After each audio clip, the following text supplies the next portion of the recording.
Hello, my dear children. A very good evening. So, we are here again with more 20 MCQs for our best concept revision. Okay, so the first question that is in our hand, we are going to see that. Okay, so the question is for a reaction Nx plus Y gives Z. Okay, so the question is Nx plus Y gives Z. The rate of reaction becomes 27 times. Okay, rate of reaction becomes 27 times when the concentration of X is increased 3 times. Okay, concentration is increased 3 times. What is the order of the reaction? Very easy, simple. Rate is 27 times when X is increased 3 times. Okay, so rate क्या हो गया बेटा अपना? Rate is equal to K X की power A हो गया अपना. ठीक है, तो जब आपने इसको 27 टाइम्स कर दिया तो ये क्या हो गया आपका बेटा? कब? जब 3 टाइम्स आपने इसको इंक्रीज कर दिया. ओके, कंसंट्रेशन को. तो आप इसको डिवाइड कर दीजिए. डिवाइड करके आपको क्या मिल गया? 27 rate and upon rate is equal to k 3x power a k x power a. Rate rate cancelled हो गया आपका. ठीक है, एक्स एक्स कैंसिल्ड हो गया, के कैंसिल्ड हो गया. आपको क्या मिला बेटा? 27 3 की पावर ए. ठीक है, 27 को आप पावर में कर लीजिए. ठीक है, तो ये हो गया आपका 3 की पावर ए. क्या हो गया आपका? a is equal to 3. तो आंसर क्या हो गया बेटा आपका? 3. Then move to the second question. The overall rate of a complex reaction is governed by. See, का ओवरऑल जो रेट ऑफ रिएक्शन हम निकालते हैं कॉम्प्लेक्स रिएक्शन है. कॉम्प्लेक्स रिएक्शन का मतलब क्या होता है? जो मैकेनिज्म करते हैं बेटा, जो रिएक्शंस आपके कई स्टेप्स में होते हैं. ठीक है, कई स्टेप्स में होते हैं. तो वो एलिमेंट्री स्टेप क्या होता है? जो एक ही स्टेप में आपका रिएक्शन हो जाए. और कॉम्प्लेक्स रिएक्शन जो मैकेनिज्म को फॉलो करते हैं. तो वहां पे ओवरऑल रेट किस पे डिपेंड करता है? तो आपका वहां पे ओवरऑल रेट आपका स्लोएस्ट स्टेप पे डिपेंड करता है. So your option will be D. Okay. Then the next question. A reaction is found to be second order with respect to concentration of carbon monoxide. If concentration of carbon mono, very important and very famous question. Okay, is doubled, the rate of reaction will be. क्या हो जाएगा देख लेते हैं. Rate हमारा पहले क्या बेटा? के कंसंट्रेशन ऑफ कार्बन मोनोऑक्साइड की पावर 2, क्योंकि इन्होंने क्या बोला बेटा? रेट अपना क्या है? सेकेंड ऑर्डर है. ठीक है, when rate is equal to, फिर क्या बोला इन्होंने? if reaction is found to be second order with respect to if the concentration of CO is doubled. हमने डबल कर दिया इसको. ठीक है, रेट को हमने बेटा डबल कर दिया, कंसंट्रेशन को डबल कर दिया, तो हमारा रेट क्या हो जाएगा बेटा? 4 टाइम्स. तो आपका क्या हो जाएगा? Increase by a factor of 4. ठीक है, अभी आ जाइए next. Which of the following is not a neutral ligand? ठीक है ना, इसका मतलब आपके 3 न्यूट्रल हैं और कोई एक इसमें न्यूट्रल नहीं है. नॉट को पढ़ना बहुत जरूरी है. ठीक है, तो वाटर को देखते हैं, यस न्यूट्रल है. अमोनिया को देखते हैं, यस न्यूट्रल है. कार्बन डाइऑक्साइड को देखते हैं, यस न्यूट्रल है. बट ONO आपका न्यूट्रल लिगेंड नहीं है. इसमें क्या होता है बेटा? NO2 पे 2 नेगेटिव चार्ज होता है. तो करेक्ट ऑप्शन क्या हो गया आपका? C. ठीक है, then move to the next question. Which among the following is a false statement? ठीक है, चलो पढ़ लेते हैं. ठीक है, पहला स्टेटमेंट दिया है, rate of zero order reaction is independent of initial concentration of reactant. Half life of third order reaction is inversely proportional to square of initial concentration of the reactant. Molecularity of a reaction may be zero or fraction. For a first order reaction, T half is equal to 0.693 upon K. ठीक है, देखिए बेटा, false statement पूछा है. ठीक है, false statement में देखिए आप, ये देखिए मॉलिक्युलरिटी बोला है बेटा कि ये जीरो भी हो सकता है, फ्रैक्शन भी हो सकता है. नहीं, मॉलिक्युलरिटी क्या होता है बेटा? मॉलिक्युलरिटी आपका एक होल नंबर होता है. ठीक है, तो ये आपका फॉल्स स्टेटमेंट हो गया. Then move to the next question. Which of the following statement about the catalyst is true? ठीक है, पढ़ते हैं. First statement, a catalyst accelerates the rate of reaction by bringing down the EA. यही हो गया बेटा आपका, यही टू है, बाकी पढ़ने की जरूरत नहीं है, रट लो आपका. This is about the catalyst. Catalyst क्या करता है? आपके रिएक्शन के मैकेनिज्म में पार्टिसिपेट नहीं करता बेटा. ये रिएक्शन को आपके एसिलरेट कर देता है, रेट ऑफ रिएक्शन को क्या कर देता है? EA को डिक्रीज कर देता है. ठीक है, सो आपका ऑप्शन हो गया A. Now move to the next question. Okay, delta G for the reaction is, हमें निकालना है डेल्टा जी, ठीक है, इस रिएक्शन के लिए डेल्टा जी निकालना है। ओके, देख लेते हैं डेल्टा जी क्या होता है बेटा, that is minus n F E not. चलो ई नॉट दिया है तो ये दिया है, ई नॉट हमें क्या दिया है, अलग अलग दिया है, तो ई नॉट हमको पता है क्या होता है बेटा, E naught is equal to E naught cathode minus E naught anode, ठीक है। कैथोड, कैथोड पे कौन सा रिएक्शन होता है बता, कैथोड पर आपका रिडक्शन रिएक्शन होता है, तो इसमें कौन सा रिड्यूस हो रहा है, जो पॉजिटिव में वैल्यू है आपका, देखो ये वैल्यू आपकी पॉजिटिव में है, तो ये वैल्यू आपकी क्या हो रही होगी, रिड्यूस हो रही होगी, तो आपकी ये वैल्यू आपने ले लिया सामने 0.34 वोल्ट, ठीक है। आपकी जो वैल्यू पॉजिटिव में है वही रिड्यूस हो रही होगी दोनों में से, ठीक है बच्चे, यहीं पे गड़बड़ कर देते हैं। देन नेगेटिव है, अंदर की वैल्यू नेगेटिव है 0.44 वोल्ट, ठीक है, निकाल लिया हमने 0.34 वोल्ट प्लस 0.44 वोल्ट कितना आ गया बेटा, 0.78 वोल्ट आ गया आपका आंसर। वैल्यू पुट कर दीजिए, एन की वैल्यू, एन कितने इलेक्ट्रॉन्स का ट्रांसफर हो रहा है 2, फैराडे की वैल्यू 96500 इंटू ई की वैल्यू कितनी बेटा 0.78 वोल्ट, बस आपका आंसर आ गया। इतना कैलकुलेशन बेटा आप फटाफट करना पड़ेगा आपको, ठीक है। Then move to the next question, coordination number is a characteristics of which of the following, ठीक है, हम किसका कोऑर्डिनेशन नंबर निकालते हैं, जब हम बेटा यहाँ पे एक लिखते हैं ना, यहाँ पे कोई कंपाउंड लिखते हैं, या तो काउंटर आयन हमारा इधर होता है या तो काउंटर आयन हमारा इधर होता है, ठीक है, तो हम किसका यहाँ पे कोऑर्डिनेशन नंबर निकालते हैं, जो हम लोग यहाँ पे रोमन में लिखते हैं, से 1 2 जो भी है यहाँ पे लिखते हैं, किसका निकालते हैं बेटा, सेंट्रल एटम का, ठीक है, तो इसका करेक्ट ऑप्शन हो गया, आंसर हो गया आपका ए। Okay, so now move to the next question. Next question is which of the following would be diamagnetic? तो diamagnetic and paramagnetic के लिए बेटा हमारा क्या कंडीशन होता है? ओके, सो कंडीशन देख लेते हैं सबसे पहले। हमारा जो बेटा कंडीशन होता है, दैट कंडीशन इज कि डायमैग्नेटिक के लिए हमारे सारे पेड़ होने चाहिए, ठीक है, सारे पेड़ होने चाहिए, और पैरामैग्नेटिक के लिए बेटा क्या होता है, पैरामैग्नेटिक के लिए अनपेड इलेक्ट्रॉन होने चाहिए। तो क्विकली देख लेते हैं, सबसे पहले क्या होता है बेटा, scandium, then titanium, vanadium, chromium, manganese, iron, then बेटा क्या होता है, कोबाल्ट, निकल, कॉपर, जिंक, ठीक है। यहाँ पे क्या हो जाता है बेटा D1, D2, D3, यहाँ पे क्या हो जाता है D5, D5 ये भी, and then D6, D7, D8, यहाँ पे क्या हो जाता है बेटा, ये D10, एंड ये भी आपका क्या हो जाता है बेटा D10, ठीक है। ओके, चलो क्विकली देख लेते हैं बेटा, क्विकली देखेंगे इसको कि क्या होगा इसमें। ओके, सबसे पहले Cu2 प्लस, Cu2 प्लस कहाँ पर है, ओके, दो निकाल देंगे बेटा, क्या हो जाएगा 9 हो जाएगा। Ni2 प्लस दो निकाल देंगे, कितना हो जाएगा बेटा 8 हो जाएगा। Cr3 प्लस दो निकाल देंगे यहाँ से, 5 और 1 का होता है, तो ये भी आपका कितना हो जाएगा 4 हो जाएगा आपका, ठीक है। और टिटेनियम आपका यहाँ पे D2 है, तो दो निकाल देंगे, तो एक्चुअली ये 4 प्लस है, तो ये क्या हो जाएगा 4 प्लस है, तो यहाँ पे कितने इलेक्ट्रॉन हो जाएंगे 0 इलेक्ट्रॉन हो जाएंगे।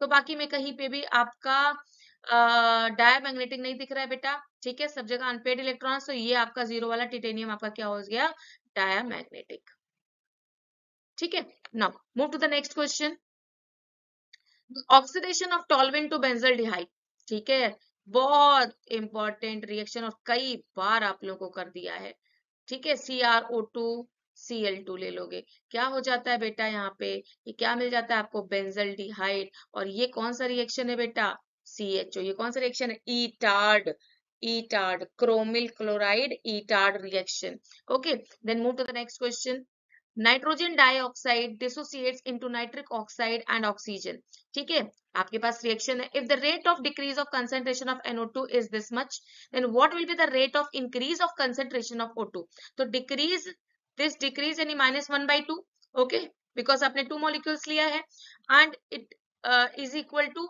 ऑक्सीजन का आप देख लोगे, increase in concentration of O2, आपने ये लिख लिया, ये रिएक्शन ये लिखना हमने पहले बताया कि there should be decrease in concentration of reactant and increase in concentration of product, तो ये क्या बेटा 1/2 इंटू 6 इंटू 10⁻⁻12, ठीक है, इसको आप कैंसिल कर दोगे, यहाँ पे 3 आ जाएगा, तो आपका आंसर हो गया 3 इंटू 10⁻12, ठीक है। Move to the next question, the rate law for a reaction A plus B gives C plus D is given by the expression K okay, A concentration, that the rate of reaction will be doubled by, तो आपको क्या दिया हो बेटा, इन्होंने दिया है rate law जो है आपका बेटा वो के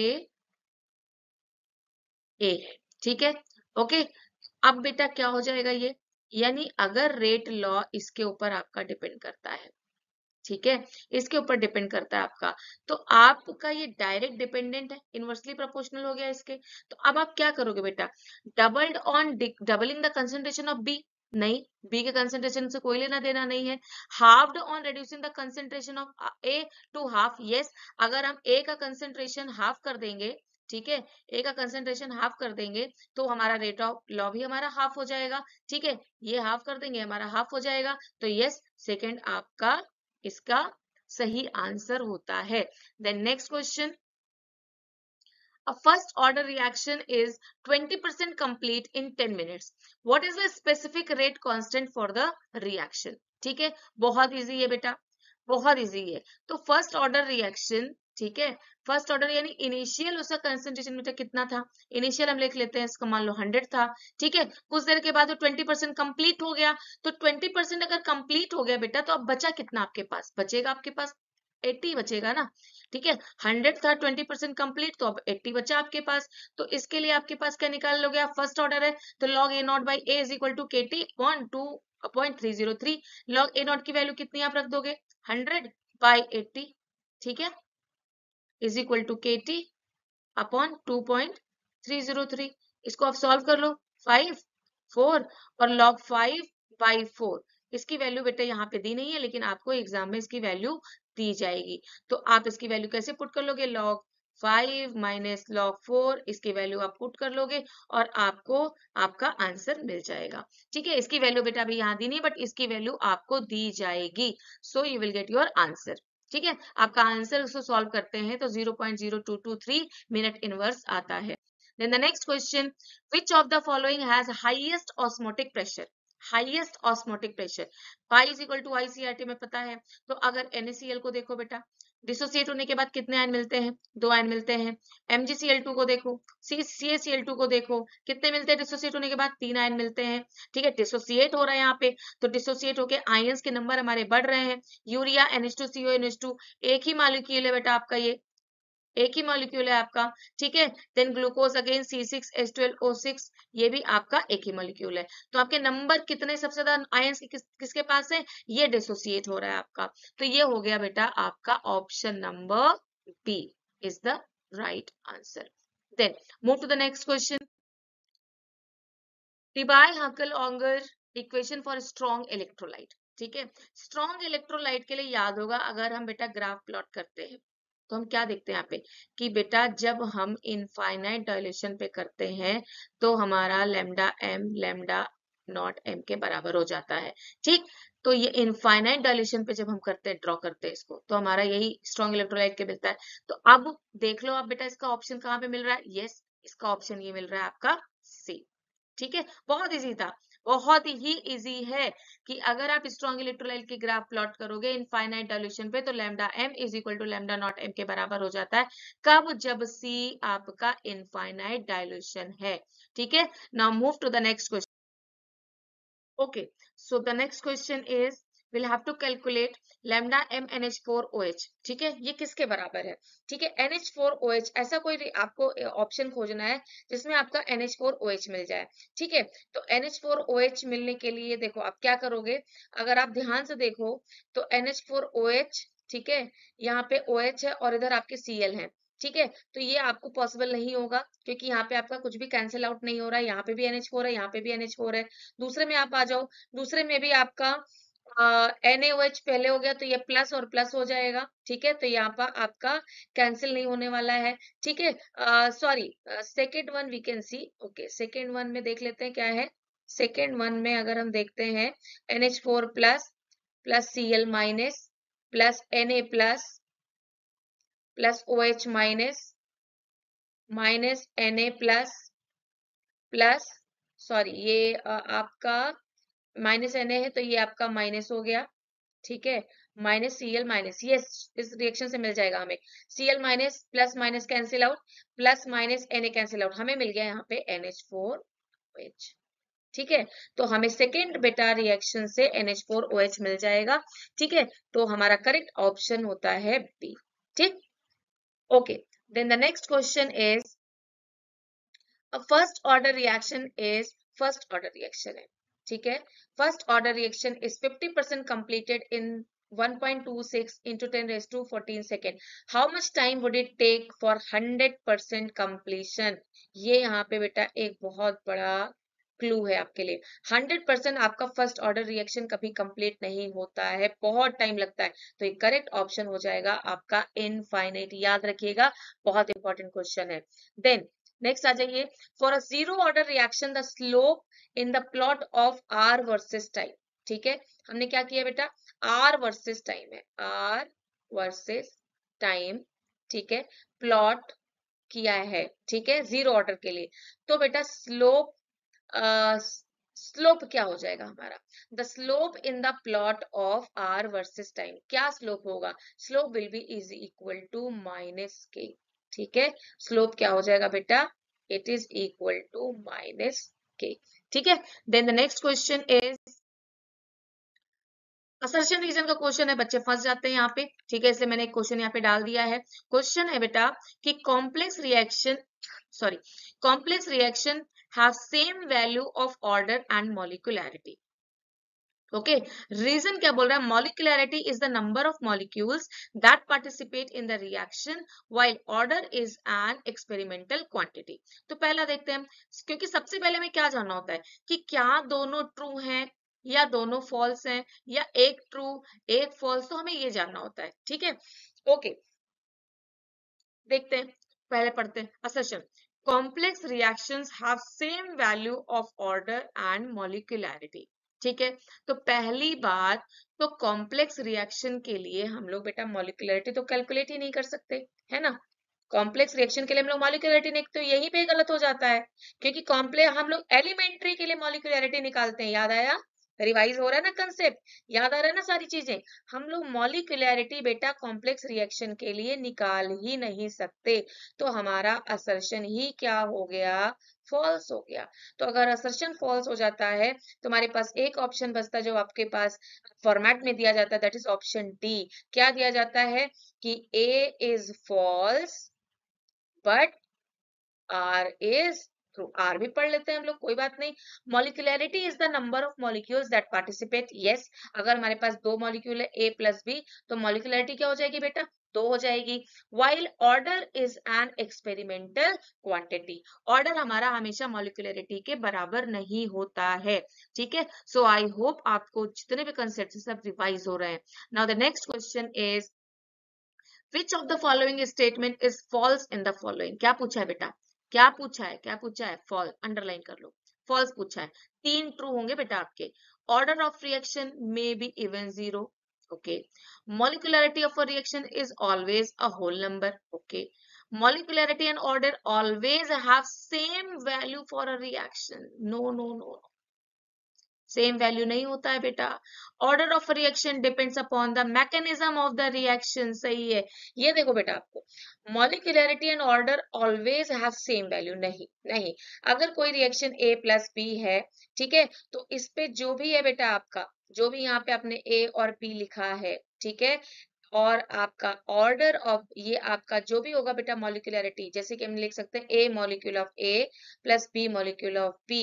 ठीक है, तो ये आपका जो है बेटा, ये कभी भी अगर आप रेट लिखते हो ना, तो अगर आप ए और बी लिखोगे तो ए बी आप नहीं लिखते हो बेटा, क्या लिखते हो, एक्स वाई। ठीक है, क्या लिखते हो बेटा, एक्स वाई, क्योंकि ए और बी आपका मे और may not be equal to x and Y.